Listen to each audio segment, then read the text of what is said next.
Fans and viewers, कैसे हैं आप सब लोग। मैं इस्माइल यूनस बोल रहा हूं और आप देख रहे हैं मेरे YouTube channel Cric Talk. So today मैं एनालिसिस दूंगा between India and England first test day one.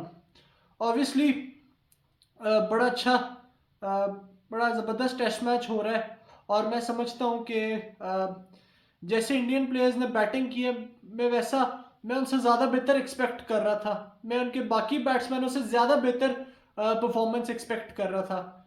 लेकिन मैं अगर बात यशस्वी जायसवाल की करूं, आउटस्टैंडिंग बैटिंग। मतलब पता है, एक बात बताओ, उसकी बैटिंग के बारे में मुझे क्या चीज़ खास अच्छी लगी। मुझे ये चीज़ अच्छी लगी कि यार अब देखें, पॉजिटिव क्रिकेट खेलता है, नेचुरली टैलेंटेड प्लेयर है। आप देखें अपना छठा टेस्ट मैच खेल रहा है और 200 मार चुका हुआ है। और लास्ट टेस्ट मैच में अनफॉर्चुनेटली 100 मिस कर गया, 84 रन की उसने इनिंग्स खेली। फिर आप देखें वेस्ट इंडीज में जाके उसने 170 रन मारे और मुझे लगता है कि now he is on the verge of scoring his first double century. मैं समझता हूँ it's gonna be remarkable remarkable for him, क्योंकि मैं एक बात बताऊं, ये होता है अब टैलेंट, इसको मैं कहता हूँ टैलेंट। टैलेंट वो होता है कि यार अगर आप पास कोई चीज टैलेंट है, कोई स्पेशल गॉड गिफ्टेड चीज है ना आपके अंदर, तो आप उसको अच्छे तरीके से यूटिलाइज करें, आप उस हिसाब से वैसी परफॉर्मेंस भी दे, और वो यशस्वी जायसवाल ने दिखाई थी। लेकिन अगर मैं बाकी इंडियन बैटर्स के बारे में बात करूं तो आप देखें, शुभमन गिल हो गया, आपका श्रेयस अय्यर हो गया, फिर पतिदार हो गया, फिर अक्षर पटेल हो गया।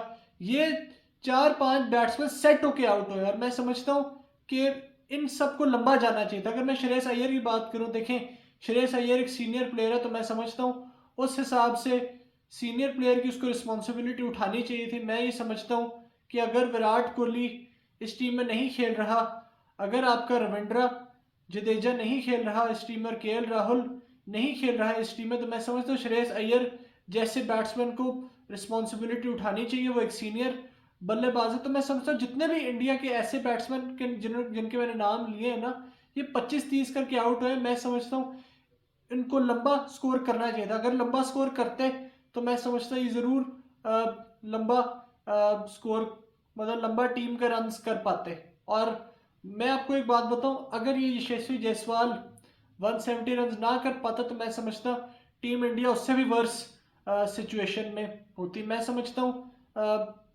यशस्वी जायसवाल की वजह से टीम इंडिया का स्कोर 336 रन है। और मैं ये समझता हूँ कि अगर यशस्वी जायसवाल और थोड़ी देर और कल के दिन खड़ा हो गया ना विकेट पे और डबल सेंचुरी मार गया, तो मैं समझता हूँ ये स्कोर 450 और 500 तक चला जाएगा। फिर इंग्लैंड के बैट्समैनों के लिए काफ़ी मुश्किल हो जाएगा ये।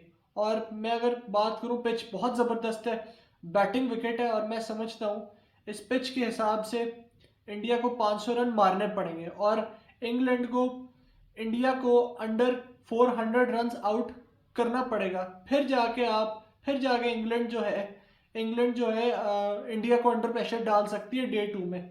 क्योंकि मुझे लगता है इस पिच को जो मैंने देखा है, स्पिनर्स को बहुत जान मारनी पड़ेगी इस पिच पे डे टू में।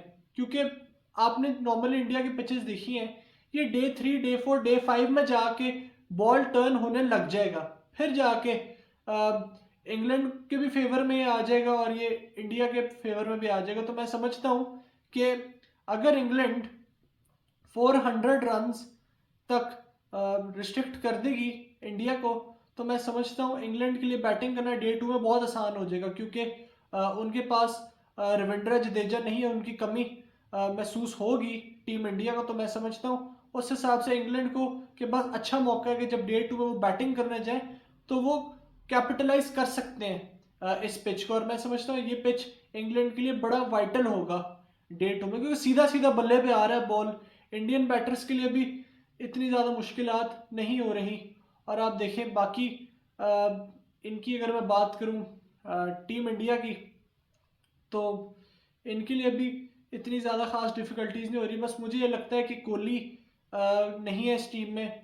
फिर आप देखें और कौन सा प्लेयर इस टीम में नहीं है, जडेजा भी इस टीम में नहीं, केएल राहुल भी टीम में नहीं। तो मैं समझता हूँ इन तीनों के बगैर टीम इंडिया बिल्कुल इनकम्प्लीट है। मैं समझता हूँ उस हिसाब से टीम इंडिया का मिडल ऑर्डर मुझे काफ़ी फ्रेजाइल नज़र आ रहा है। तो अब देखते हैं कि डे टू में कैसी क्या इंग्लैंड की अप्रोच होगी। और मैं आखिरी इंग्लैंड के बॉलर्स के बारे में बात करना भूल गया। आप देखें शुएब बशीर ने भी अच्छी बॉलिंग की है, 2 विकेट लिए। रेहान अहमद ने भी अच्छी बॉलिंग की है इस पिच के हिसाब से। फर्स्ट टेस्ट मैच में काफ़ी एवरेज बॉलिंग की है, दूसरे टेस्ट मैच में सिर्फ 61 रन दिए और 2 विकेट लिए। James Anderson as always 17 over कर गए और उसने 1 विकेट लिया, सिर्फ 30 रन कंसीड किया, वो सिर्फ शुभमन गिल को आउट किया। और आप देखें जेम्स एंडरसन 42 प्लस है, फिर भी जाके उसने 17 ओवर कर लिए टेस्ट मैच में। तो आप देखें कि मतलब एज डिफरेंस अगर आप देखें तो इतना बड़ा एज डिफरेंस है, फिर भी जाके टेस्ट क्रिकेट खेल रहा है। तो मैं समझता हूँ कि उस हिसाब से आपको जो है बहुत क्रेडिट देना चाहिए जेम्स एंडरसन को। और आखिरी एक और बात करना चाहता हूँ, अगर शुभमन गिल या बाकी जितने भी इंडियन बैट्समैन आउट हुए हैं, अगर वो चाहते हैं कि विराट कोहली या रोहित शर्मा जैसे वर्ल्ड क्लास प्लेयर बने, तो मैं समझता हूँ इन क्रंच मोमेंट्स पर, इन सिचुएशंस पे अपॉर्चुनिटी को ग्रैस्प करना चाहिए, इस अपॉर्चुनिटी को ज़ाया नहीं करना चाहिए। अगर आप ऐसी अपॉर्चुनिटी ज़ाया करेंगे तो वो अपॉर्चुनिटीज किसी भी काम की चीज़ की नहीं रहेंगी। फिर बाद में फिर आप टीम में इन एंड आउट होते रहेंगे, फिर विराट कोहली, और जाहिर बात है Virat Kohli third test match में वापस आ जाएगा तो वो आपकी जगह ले जाएगा। तो चले आज के लिए इतना ही।